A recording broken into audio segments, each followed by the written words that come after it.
Sridevi drama కంపెనీకి వెళ్ళారు కదా, అంటే ఇంద్రజ గారు అంటే చాలా పెద్ద హీరోయిన్, ఇప్పుడు జడ్జిగా కూర్చున్నారు, అండ్ చాలా మంది పెద్ద పెద్ద ఆర్టిస్టులు అక్కడ ఉన్నారు కదా. నాకేమో ఇష్టం ఉండేది అసలు అంటే ఆ, నేను ఇంటికాడ కూర్చొని సెల్లో టీవీలో చూసుకుంటా, అమ్మో ఇంత మంచిగా అసలు వాళ్ళని ఎప్పుడన్నా రియల్ గా చూస్తానా నేను ఆ, అని అనుకున్నా.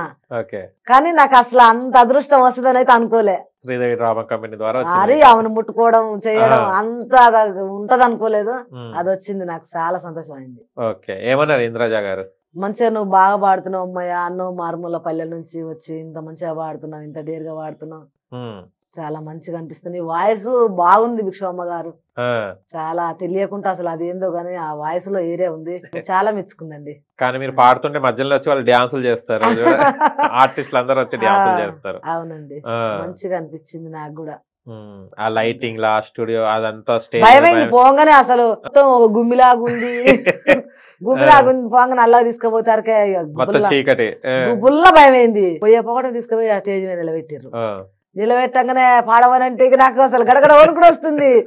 నేను ఎమ్మటే కుసేపు ఉన్నాక పాడతా అని చెప్తే సరే అన్నారు, కిట్ చేసిర్రు. తర్వాతకి మళ్ళీ నా పాటలు అవకాశం ఇచ్చారు, కొంచెం డేర్ వచ్చింది అన్నట్టుగా. ఇక పోయి వచ్చేటప్పుడు ఇక నాకు మంచి ధైర్యం వచ్చింది అన్నట్టు, మంచిగా అనిపించిందండి. ఇంకా షోలు చేయాలి, మళ్ళీ ఇంకా చెయ్యాలి. అందరి ఆశీస్సులు నాకు ఉండాలి, మీ అందరి ఆశీస్సులు, మీ అందరి కామెంట్లు, మీ దీవెనలే నాకు ఎదుగుదల. ప్రతి ఒక్కరు ప్రజలది. ఈ పాటలు వచ్చినప్పుడు ఎలా అమ్మా, అంటే ఎలాంటి పాటలు తీసుకుంటారు? అంటే చాలా మంది అడుగుతుంటారు, భిక్షమమ్మ ఈ పాట పాడని చాలా మంది అడుగుతుంటారు కదా, మీరు సెలెక్ట్ చేసుకుంటారు ఏమన్నా పాటలు? ఏం లేదండి, పాడమంటే పాడతా, కష్టమైన ఒక రోజు 2 రోజులు గ్యాప్ తీసుకుని పాడగలుగుతా అన్నట్టు. అట్లేం లేదు, ఏ పాట అయినా పాడాలనేది ఉంటది కాబట్టి పాడతా. అంటే కొంతమంది ఇప్పుడు మీలాంటి ఫోక్ సింగర్స్ కొంతమంది పాడుతుంటారు కదా, నార్మల్ గా పాడుతుంటారు కదా, మీ పాటలు ఎవరైనా పాడినప్పుడు అదే నా పాట లాగా ఉంది అని అనిపించింది ఎప్పుడైనా? ఉన్నాయా కొన్ని సీన్? కొన్ని ఉంటాయి. ఇప్పుడు మేము పాడే పాటలు కూడా ఏది ఇంత ముందుకు ఇది పాడేది మేము, మా అమ్మమ్మ పాడుతుంటే, కుడి బుధం మీద కడవా దానికి ఉత్తపు రేఖలు మెరియా, అది రమ్మంటే రాదు రసెలియా దాని పేరే సారంగదరియా, ఈ పాట పాడేది. అరే మేము ఇవన్నీ ఉన్న పాటలే కదా, అది అనిపిస్తూనే ఉంటది. ఇంకోటిది, నువ్వు మిరియాడ మాట్లాడబోతే నేను మిల్లెకి సుద్దున మొగిలి కాంతారో నా మొగిలయ్య, నేను మిల్లెకి సుద్దున మొగిలి కాంతారో నా మొగిలయ్య, నువ్వు గుడి బండ మాట్లాడబోతే నేను గుండెకి సుద్దున మొగిలి కాంతారో నా మొగిలయ్య, నేను గుండెకి సుద్దున మొగిలి కాంతారో నా మొగిలయ్య.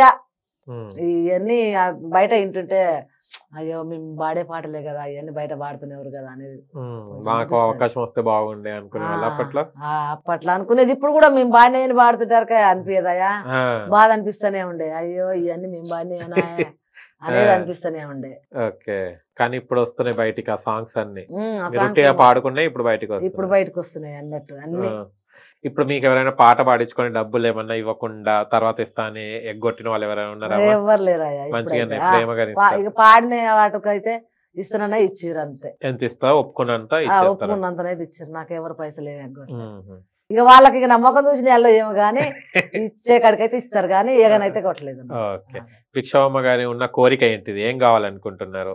ఏం కావాలనుకుంటున్నాం అంటే నాకు ఇంకా మంచి మంచి అవకాశాలు రావాలి, మంచి పాటలు పాడాలి, ఏ అయినా పాడగలిగేటట్టు ఉండాలి, ఏ అవకాశాలైనా ఏ పాట పాడడానికైనా ఏమో పాడుతుంది అని రావాలనేది ఉంది నాకు కోరిక ఎక్కువ. అంటే మీకు చదువు రాదు కదమ్మా, ఇప్పుడు మీకు మైండ్ లో పాటలు ఉంటాయి కదా, అవి రాయాలి నేను కూడా పాడగలుగుతా అన్నది ఎవరితో రాపించుకుంటారా? పిల్లలు రాస్తారు, వాళ్ళు కూడా రాసినవి గుణితాలు చేసుకుంటా వాడుతున్నట్టు. ఇప్పుడు అక్కడ ఎన్నుకుంటే ఇక్కడ ఏముంది అనేది చూసుకుంటా వాడతారు. ఎందుకు చదువుకోలే? ఊర్లో అప్పట్లో పంపించలేదు స్కూల్కి? లేకుండా మీరు మారం చేసేది? అమ్మోళ్ళు పంపిస్తే నేనే పోలే, పోనంటే పోనని పోలేదయ్యా, పోనని ఏడ్చి నాటుకు పోయినా చిన్నప్పుడే. నాటుకు పోవడం, అన్ని కలుపులు పచ్చిలు అవి వాటికి పోయి ఈ చదువు మీద ఎగ్గొడతారు. ఇప్పుడు చదువుకొని అయితేనేంది ఇట్లా చేస్తేనేందని బాధ అనిపిస్తుంది. ఇప్పుడు బాధ అనిపిస్తుంది. ఇప్పుడు అసలు మామూలు బాధ కాదు, బాధపడా వచ్చేది కాదు.